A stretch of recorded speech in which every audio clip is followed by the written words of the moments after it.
Good morning. Today is Sunday, January 17th, 2021.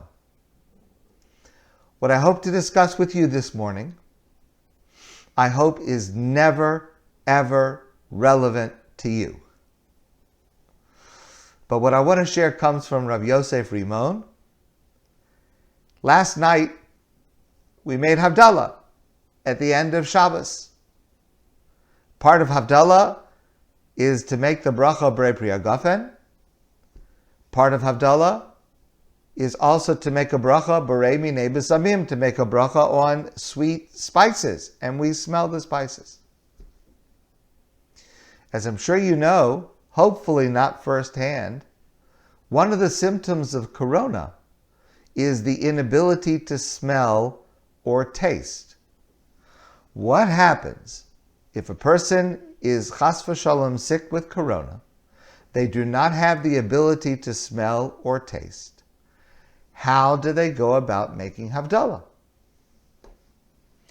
So let's start from the beginning, as Rav Rimon does, to understand what's behind this, and then we'll see how it applies to this situation.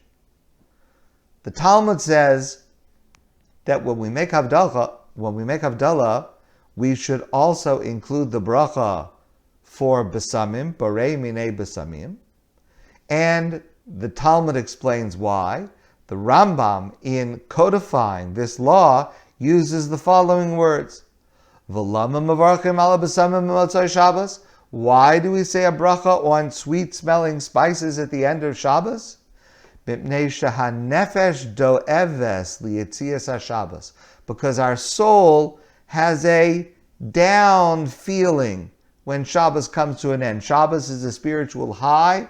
When Shabbos comes to an end, we spiritually are a little bit low. So therefore, mesamchin oso, we allow our soul to rejoice. We rejuvenate our soul. Umiyashvin oso, and we allow it to come back to its regular high level. Bereach tov, with a sweet smell. So that leads to the following question. What that means is that, at least on the surface, the bracha of the spices is not a required part of Havdalah. It's simply to recognize an emotion that we feel.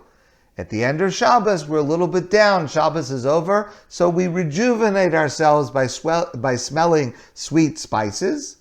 But it's not something that is a required part of Havdalah per se, which leads to the following question. What if a person says to themselves, you know what? I'm mochel.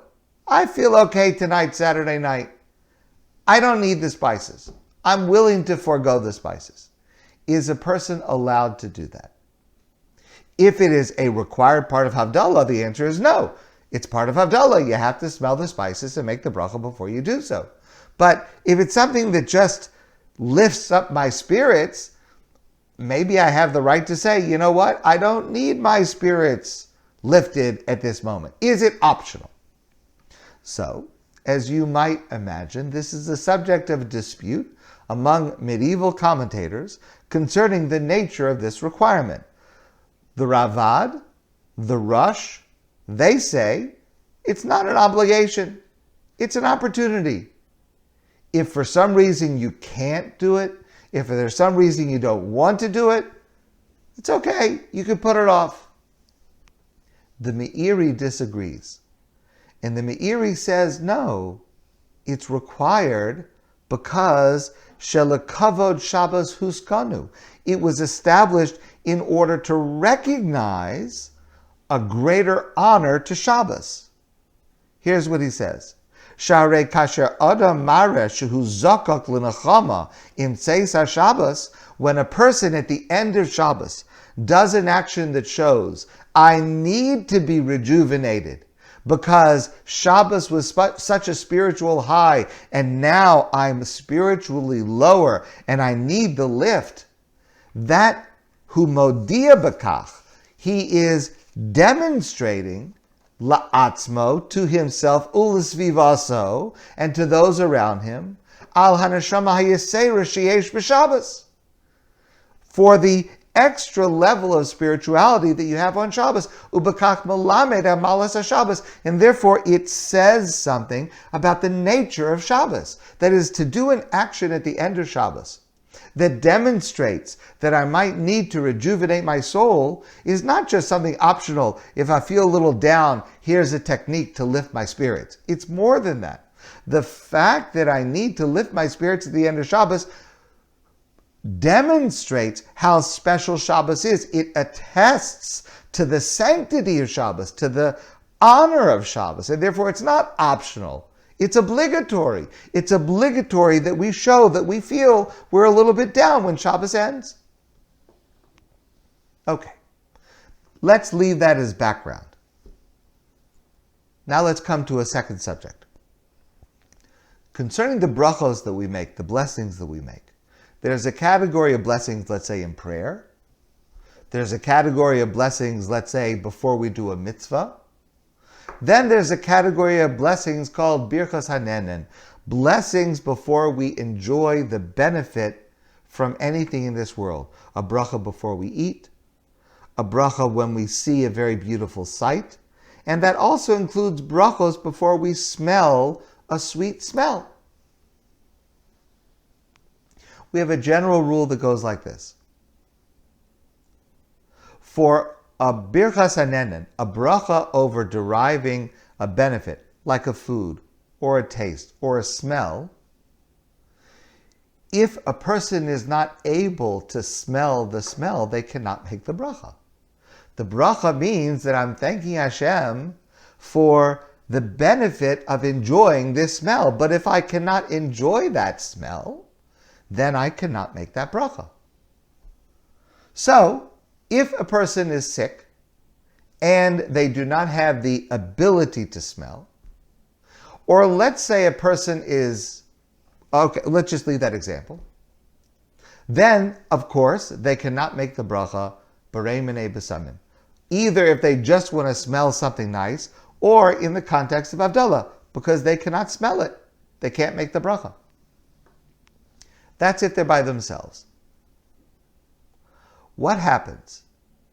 And therefore, a person who, let's say, has corona, God forbid, has lost the sense of smell, they're by themselves on Saturday night. When they make Havdalah, they simply omit that line because they can't make the bracha on smelling sweet smells if they can't smell sweet smells. However, what if a person is in a group? What if a person is together with their spouse and they're making Havdalah? The spouse can smell. Am I allowed to make a bracha even though I cannot smell so that my spouse can answer amen and make that, smell that spice? Well, we have a precedent for that. And the precedent applies anytime that bracha over a food, for example, is obligatory. I'll give you an example. Let's say Kiddush. When we say Kiddush, we are required to have a cup of wine. And we are required to make the bracha b'rei pri hagafen.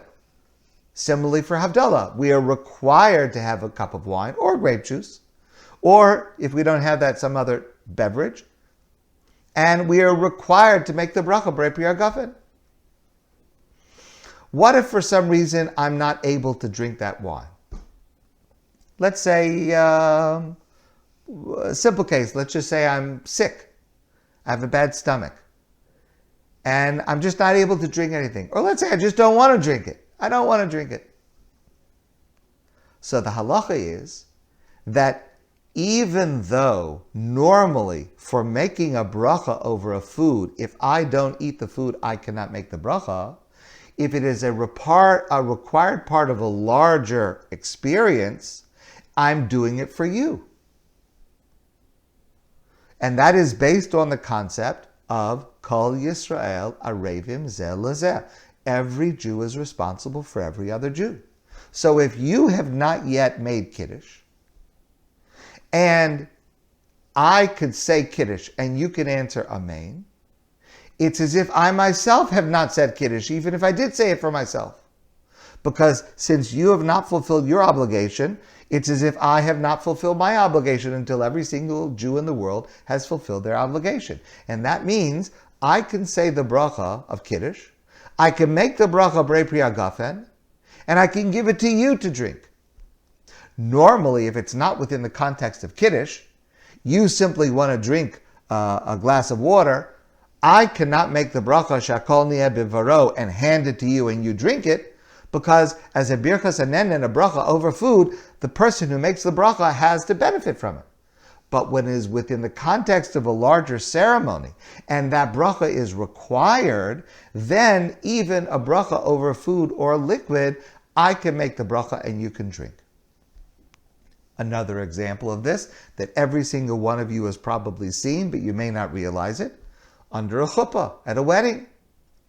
Usually you have a rabbi who is officiating at the wedding. He holds a cup of wine. He makes the bracha Brei Pri Hagafen, and he gives the wine to the chassan, to the kala, to the bride and the groom. He himself doesn't drink himself. It works the same way. Since it is part of a larger ceremony, and the bracha Brei Pri Hagafen is required, therefore he can drink, he can make the bracha even though he is not drinking, and the other two can drink. So now we come back to this question. What is the nature of the bracha of besamim for Havdalah? If it is a required part of the ceremony, like the Meiri says, I'm required to do it, therefore it makes sense to say that if I am making Havdalah, and let's say my family is with me, and I cannot smell, but I can make the bracha, Berei B'nei Besamim, and let them smell. Even though I'm not smelling it at all, because it's an obligatory part of the ceremony, like the wine for Kiddush. Even if I don't drink, I can make the bracha and they can answer Amen and they can smell. But according to the other opinion, if it's really not obligatory, it's just to lift my spirits, and if I didn't want to lift my spirits, I wouldn't have to do it, it becomes like a regular opportunity to make a bracha over sweet spices. And there, if I can't spell the spices, I can't make the bracha for you. Practically speaking, since authorities disagree about this question, we follow a general rule, Safek brachos lahakel. Whenever there is a doubt as to whether a bracha is indicated, we omit the bracha, because we don't want to take the chance of mentioning God's name in vain. And therefore, practically speaking, if a person is alone and cannot smell, they omit the bracha. And even if a person is with others and they are making Havdalah, they themselves do not make the bracha. The bracha on the besamim should be said by someone else in the group who can smell, and they will smell it. They make the bracha and they smell it, not the person who is not able to smell. What about the bracha Berei Pri Hagafen? If a person loses a sense of taste, which is another aspect to this symptom, there it's different. Because when it comes to food, the bracha over food is not dependent on being able to taste it. It's not even dependent on being able to enjoy it. It is based on the nutritional aspect. Did something of nutrition go into my body? And therefore, even if I have no sense of taste, if I swallow a food, I'm required to make the bracha Berei Pri Hagafen. So there is no change. With Berei Pri Hagafen, that proceeds as normal, but besamim, it will depend. Now I want to add this postscript. And it is characteristic of Rabbi Rimon to add such a postscript, which is one of the reasons I think so highly of his approach to Torah in general. If you have not experienced a loss of smell or taste, I have not experienced this, thank God. If you have not experienced this yourself, it may sound somewhat trivial. Okay, so you don't smell. In fact, it's quite a difficult experience. The people who report going through this report greatly diminished quality of life, leading to a level of suffering that it's really not possible to comprehend if you have not experienced yourself. And it does appear from a lot of the literature now that this particular symptom can last for months and months before it returns. It's quite a serious problem for a person. It's not easy. It's not simple. And often it's not quick. Rav Rimon asks us to focus on the following. The fact that we make a bracha on besamim, on something that smells sweet, at any time, whether it's just we're smelling flowers or in Havdalah, but the fact that there is a bracha to thank Hashem for being able to benefit from the beauty that God has placed in the world by giving us these sweet smells. There's something unique about that. Because food, you see it. You put it into your mouth. You swallow it. You chew it. Whatever you do. But it's there. It's tangible. Literally. Smell is intangible. Often, it is invisible. And at the same time, this intangible, invisible element in the world has a gigantic effect on our experience of life. To eat something without smell is to drastically reduce the experience of the eating. A home that does not have, I'll take it in the positive, a home that has the smell in it of Shabbos being ready and challah, and you walk into the home, it's a whole different home. To walk into a home without a smell is different. One person who realized this was Mrs. Fields. You remember Mrs. Fields cookies. So Mrs. Fields cookies, chocolate chip cookies, I don't even know if it exists, but it was in shopping malls all over the world. And they had a marketing strategy that was brilliant. They baked the cookies in the back of their little shop. And they had a fan. And the fan from the back of the shop pushed the aroma of chocolate chip cookies out in front of the store, into the area where people walking by. And they showed, and it's true, it is scientifically impossible to walk by the smell of chocolate chip cookies and not want to stop and buy them. It's amazing, just the smell. As we see in Havdalah, that a person can be going through an emotional and a spiritual low, and a smell can revive us, can rejuvenate us. We live in this time when, God forbid, Nebuch, so many people have lost their sense of smell as well as taste. It would be the opportunity for us to focus on gratitude. You know, Hashem could have created a world without smell. Our ability to eat, our ability to be sustained, to live, would not be affected if there was no such thing as a sense of smell. We would be able to live just fine. God created an aspect, a layer, an element in His world of a sense of smell. Why? In order to add to our enjoyment of this world.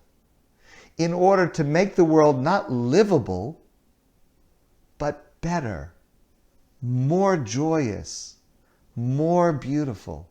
Hashem did not have to do it. It's not necessary to sustain life. Hashem did it for our pleasure, so that we should enjoy life. It's the right thing, especially when we say Havdalah and we are well, and we make this bracha besamim. not only to think about rejuvenating our souls at the end of Shabbos, but also to think as we make the bracha, blessed are you, God, for creating these sweet smells, that you have given us a world that is not only livable, but beautiful and enjoyable. And to express that gratitude to Hashem when we are able to appreciate it. And that is a deeper level that we should try to reach, especially when we say Havdalah. But anytime we make a bracha recognizing the beauty that God has given us. My friends, I wish you a beautiful day, a sweet-smelling day. And I look forward to seeing all of you soon in person.